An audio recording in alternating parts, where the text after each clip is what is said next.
Bugungi mavzuda mashhur xonanda Munisa Rizayeva hayotidagi qiziqarli holat. San'atkorning aytishicha, u kun davomida 5-6 ta to'ylarda ishtirok etadi. Biroq yo'llarning yomon holati sabab shaxsiy avtomobilini asrashga to'g'ri kelgan.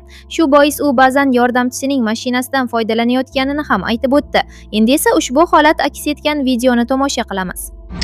Biz shu kun to'y xizmatlarimizga trekker mashinada chiqdik. Bilasizlar nimaga? O'zimni mashinamni jalka bo'ldi olib chiqishga. Har kuni 6 ta, 7 ta, 8 ta to'y. Har kuni. Endi yo'llar shunaqa ujuz bo'lib yotibdi. Dang'ir-dung'ir. Bilasizlar nima dedim?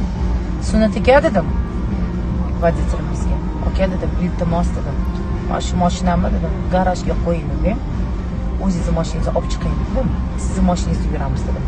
Eng zo'r mashina dedim. Mana shu Chevrolet'da dedim. Bizani yo'llarimizga eng zo'r shu mashinalar dedim.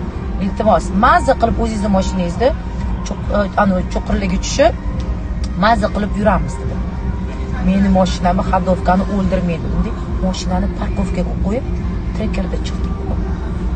Mazza qilyapman. Zo'r mashina.